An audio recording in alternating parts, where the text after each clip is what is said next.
Hi there, welcome back. Today we're going to be talking about why go boating. Why don't you just go and buy a property out in the bush somewhere, or go and pitch a tent on the beach, or buy a caravan and travel around wherever you want to travel around. But more importantly today, we're talking about boating. This is a channel about boating. There's videos about boating.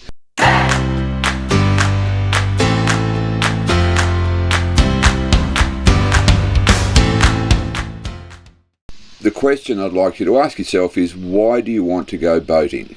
What are the considerations when asking yourself, why do you want to go boating? Are you going out there or wanting to go out there on a boat, looking for more excitement in life?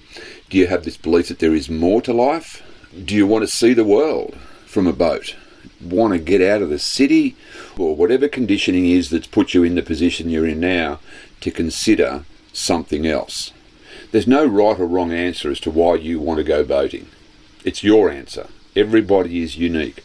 I have my reasons for being out here on the water. Everybody I know has their reasons. There's a lot of similarities in them. A lot of them come around to believing that there's more to life than getting up at 6 o'clock in the morning and getting on a bus or in your car in the traffic and going to the city.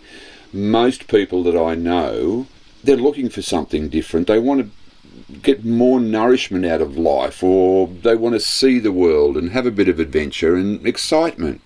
Nobody really wants to consider the consequences of working till you're 50 or 60, or they keep shifting the goalposts for retirement age, so goodness knows, before you know it, we'll be working till they'll want us to be working till we're 70. So fundamentally the question is, why do you want to go boating? When you can answer this question quite clearly, you're then in a better position to determine what type of boat do you want.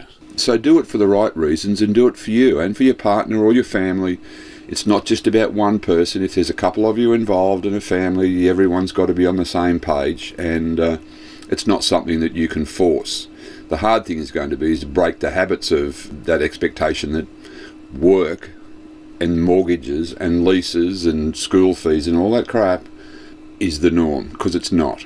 There is another side. There is a life similar to what I lead, where I'm sailing around the countryside. My reasons are quite different to most everybody's.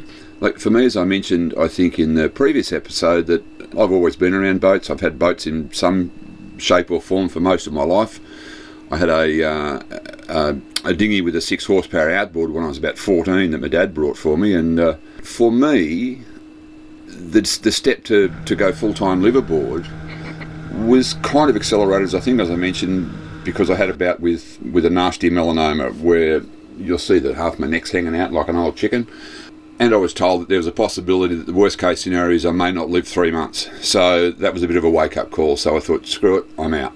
So that's for me. And the things that I'm looking for is just to be out in beautiful places. Like some of the places that I'm travelling to with my partner Andy, we get to places that are just absolutely stunning. There's not too many people, there's no chaos. And even this current issue with the whole COVID thing, it hasn't really impacted on our life much.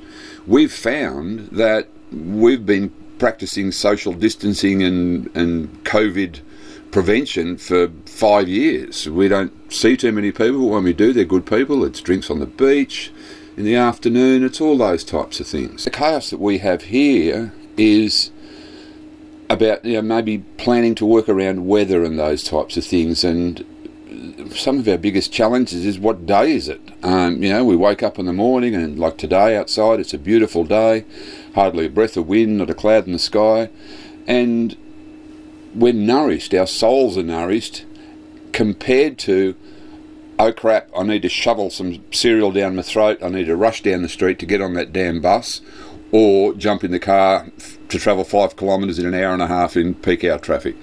It's horses for courses. Figure out why you and your partner and family want something different. Figure out, what do you see yourself doing in 6 or 12 months after you're on the boat? Are you belting across the Pacific Ocean on your way around the world? Are you just sitting in a river somewhere in country New South Wales or wherever your home area might be? Or are you just bobbing up and down the coast, just hanging out? Do we need a purpose on a boat? Of course we do. We need to have a purpose. We need to have a function. It's not just about bobbing around the ocean and turning up at a beach and having a beer or going fishing. Everyone's going to have their own purpose. There's some, with the advent of internet, it's a lot easier to stay in touch with the world. You can do courses, you can teach other people things. You can do like I'm doing now, which is doing some videos to share some experiences and help others transition from their possibly mundane life, without wishing to offend, mundane and chaotic life, to a life which is a little bit nomadic, but visiting places all over the world, or just around your state or around your country, whatever it might be. So yes, we do need a purpose. Everybody needs a purpose. What about paying bills and living? That's a big thing, of course. We all need to pay bills. You're going to need to put fuel in the boat. You're going to need to get food and gas and pay insurances and those types of things. But we'll talk about financing and finances for boating and run through some of the expenses that are associated with purchasing a boat, running a boat and so on. We'll do that in a subsequent episode, maybe another 1 or 2 or 3 away from now. Everybody needs to live. We still have to be a part of society. We still have to buy groceries, and we have to get toilet paper, and we have to get fuel and all that crap that we need to just basically live. So you can possibly do that. A lot of people do that as self-funded retirees. A lot of people do that just wandering around the world. They might truck on from point A to point B, spend 6 months doing that. They might park their boat up. They'll go and get work if they're nurses or mechanics or whatever, and do work for a few months. So everybody will build a different purpose, and we will talk about that a bit more in detail. You will find that your costs of living are considerably less than being in a house where you've got to mow the lawn and paint the house and do the guttering and get the electrician in to fix something, and the dishwasher's on the fritz and the dog needs vaccinating and all the car and all the other crap that goes with it. Life is much simpler. You still need to live, but it all becomes relative, and you'll find that you'll become quite resourceful. The biggest question is, of course, what do you hope to achieve on a boat? Don't be considering that life is going to be like you see in the movies, where people are sitting on these vast 100-foot yachts with shining varnish everywhere in their beautiful white outfits. What would you hope to achieve moving onto a boat? It's a big question, because you want to look ahead 6 months or 12 months and consider, what does life look like when we're there? Forget all the chaos of now. It's kind of like building a house. You turn up to a vacant block of land with a piece of paper and a plan in one hand and a hammer in the other, and you start building it. It takes a while to get to the end. But at the end, the plan will become a reality. The same thing needs to happen with your boating life. You need to sort of basically have a plan and think, what do we want to achieve at the other end of this transition period? The transition could be 6 months, it could be 6 years. I've heard of people building their own boats and taking 15 years to do it. Your pace and your timeline is entirely up to you, but ask yourself the question, what do we want to achieve? Do I want to be out there fishing all day every day? Do I want to be out there charging into open seas, sailing around the world? Consider all of these questions, write some lists. I've got all sorts of bloody lists here everywhere, and they're all so helpful as I get older and my brain starts to fade. But it's an important question. What does it look like when it's finished? That is, what does the transition look like in 6 or 12 months from now, or 2 years from now, when you're living on this boat? You've got to consider those things in order to, again, to determine what type of boat and how it's going to fit for your life. And can also always consider it's not something that needs to happen overnight as well. You can transition it from what you're doing now, take it in little baby steps. What will life look like on a boat? It will look very, very different. You'll meet a new range of people. You'll be seeing new things every day. There'll be different challenges. There'll be different rewards and a different excitement. There'll be all sorts of different things. And it will look like however you build it to look. I know people that spend all of their time in one area. They never travel more than 50 miles from their home port, let's say. I also know people who just keep going around the world. There's a number of people that I know that have done the single-handed round the world thing, and they just, for whatever reason, keep doing it. They love the open ocean, and that's good for them too. Not my cup of tea. I have no desire to do ocean passages. For me, when I do have desires to sail in other parts of the world, but for me, I prefer to get on a plane, fly to places like Tahiti, where I've sailed, Croatia, Greece. These places I've got on a plane, organised a bunch of people, chartered a boat in that destination, had 10 days, 2 weeks of sailing there, get on a plane, come home. Get back on my boat, go about my business. So for me, the travelling overseas or sailing overseas, love doing it. Whole heap easier for me to get on a plane and do it and grab someone else's boat with a bunch of friends, have an awesome time, and hand the keys back when I'm done and come home. I know some of you are asking, what if I don't know anything about boats? Well, my answer to that is, now is a great time to start learning.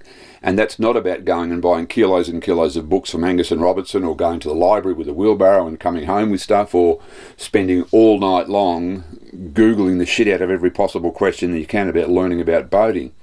The best thing to do is to get off your ass, find your local sailing club.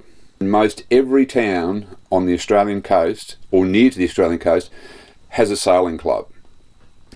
Those sailing clubs have events, usually on a Wednesday night. They call them twilights, or they can call them midweek races, or they have weekend things. And you are welcome to go to those sailing clubs, pay a membership to join the club, put your hand up and say, hey, can I get a ride on a boat sometime? Don't be afraid by, I don't know. Once upon a time you didn't know the job that you're doing now, but you're probably doing it pretty damn well.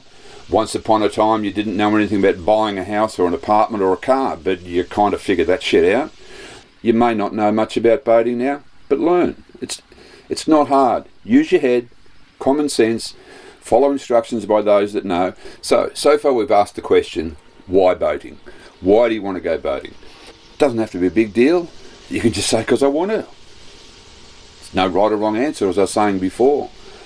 Once we figure out the why we want to go boating, we're in a much better position to figure out what type of boat, what's budget, what size. Is it a power boat? Is it a catamaran? Is it a monohull?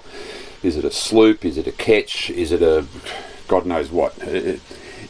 You've got to have a purpose as well once you get on the boat. Figure out what that purpose is. Everyone's going to be different. You may not even know until you get there, but be open-minded, be resourceful, and you'll figure it out. The other thing that we've talked about very briefly is, what if I know nothing about boating? Well, that's something you can do something about right now. So get off your ass, get down to the local sailing club, put your hand up, jump onto a bunch of boats, little tiny ones, medium-sized ones, big ones, fast ones, slow ones, old ones, new ones. Try and get a ride on as many as you possibly can and talk to as many people as you possibly can. The next thing we're going to talk about is what type of boat.